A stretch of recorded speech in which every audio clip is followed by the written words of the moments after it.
Kamu lagi belajar tapi rasanya pengen banget buat lihat Instagram. Kayak penasaran deh story teman-teman kita tuh lagi ngapain sih. Akhirnya kamu mutusin buat 5 menit scrolling Instagram. Tapi tanpa sadar ternyata kamu udah scrolling selama 1 jam bahkan 2 jam. Atau kamu pernah nggak lagi ngelakuin kegiatan sehari-hari tapi kayaknya kurang bersemangat, terus susah fokus, atau bingung harus ngapain?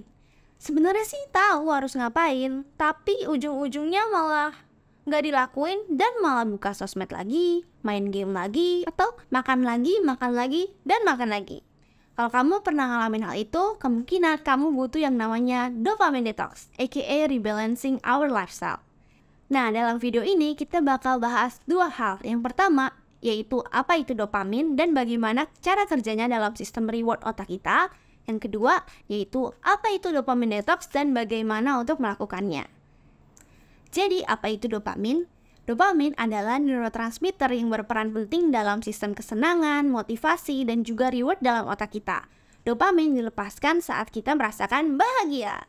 Contohnya saat kita main game atau main Instagram atau main sosial media, otak kita melepaskan dopamin.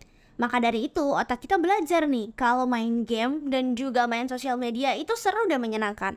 Lama-lama kita jadi pengen terus buat main game atau main sosial media atau makan banyak misalnya. Berarti kalau kita suka traveling, baca buku, atau suka misalnya ikut lomba, itu juga bisa melepasin dopamin dong. Dan kita bisa jadi ketagihan dong buat ngelakuin hal itu. Ya, itu juga bisa.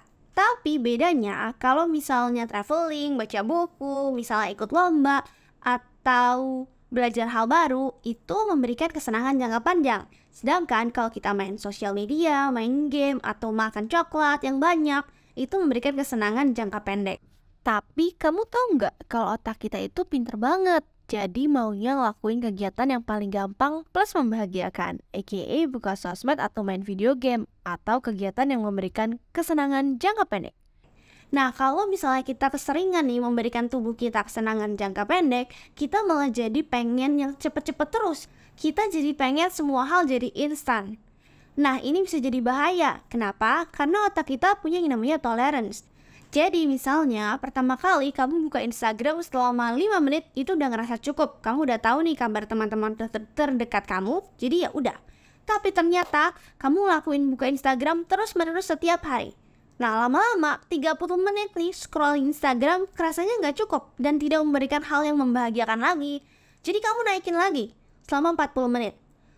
Terus-terusan otak kamu bakal pengen lebih untuk merasa puas. Dan ini jadi bahaya karena kamu jadi malah kecanduan misalnya sama main Instagram. Kalau udah kayak gini, kamu butuh yang namanya dopamine detox. Masuk ke bagian yang kedua, yaitu apa sih dopamine detox dan bagaimana ngelakuinnya.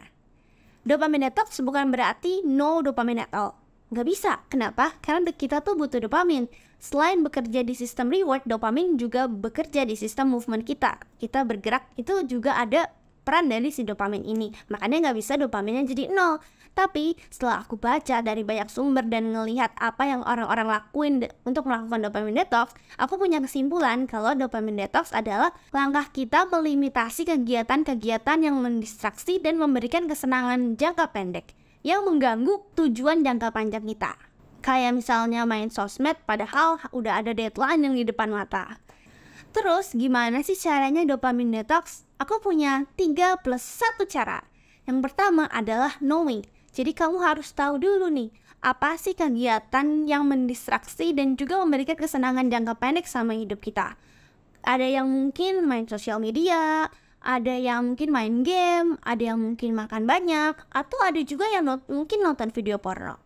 Nah, setelah kamu udah tahu kegiatan apa sih yang mendistraksi kamu, sekarang kita move on ke hal yang kedua atau langkah yang kedua, yaitu komitmen. Kamu mau buat komitmen untuk berpuasa dari hal-hal ini. Pas banget gak sih? Sekarang lagi di bulan suci Ramadan juga, kita bisa masukin nih supaya kita bukan cuma puasa makan, tapi kita mungkin bisa juga puasa dari sosial media, atau puasa dari main game, atau hal-hal yang mendistraksi kamu. Nah, rentang waktu untuk ngelakuin dopamine detox itu bergantung sama kamu sendiri. Bisa 3 hari, 7 hari, atau mungkin 1 bulan. Yang biasanya dilakuin sih biasanya 7 hari. Selanjutnya, kita masuk ke langkah yang ketiga. Kan tadi udah nggak ngelakuin nih kegiatan yang memberikan kesenangan jangka pendek. Sekarang kita masuk ke replacement. Jadi kita mau gantiin nih waktu-waktu yang mungkin biasanya kita habisin buat kegiatan yang memberikan kesenangan jangka pendek ke kegiatan yang memberikan kesenangan jangka panjang. Misalnya apa sih? Misalnya baca buku atau belajar hal baru. Mungkin sebelumnya kamu suka fotografi, sekarang bisa kamu dalamin lagi.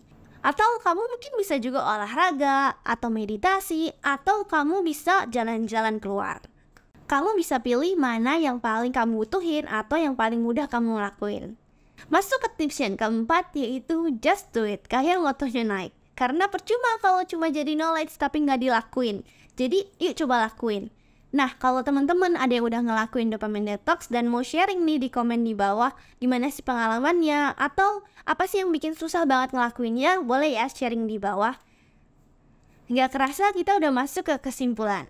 Nah, kesimpulannya adalah dopamin adalah senyawa kimia yang kita butuhin. Tapi kalau kebanyakan bisa bikin kita unmotivated, susah fokus, dan juga susah bahagia. Makanya kalian butuh dopamine detox. Dopamine detox adalah kita melimitasi kegiatan-kegiatan yang mendistraksi dan juga memberikan kesenangan jangka pendek dan menggantinya dengan kegiatan-kegiatan yang memberikan kesenangan jangka panjang, misalnya baca buku atau belajar hal baru. Nah, caranya adalah 3/1. Yang pertama adalah knowing, yang kedua adalah commitment, yang ketiga adalah replacement, dan yang keempat atau +1 adalah just do it. Nah, sekian video dopamine detox kali ini. Kalau kamu suka sama video ini, kamu bisa kasih thumbs up atau like. Kalau kamu suka video kayak gini dan juga video produktivitas atau bahas tentang psikologi, kamu bisa klik tombol subscribe yang ada di bawah. Oh ya, kalau kamu punya saran untuk video ini atau untuk next video, kamu juga bisa tulis di kolom komentar. Aku terbuka sama diskusi-diskusi. Sampai jumpa di minggu depan buat video selanjutnya. Bye!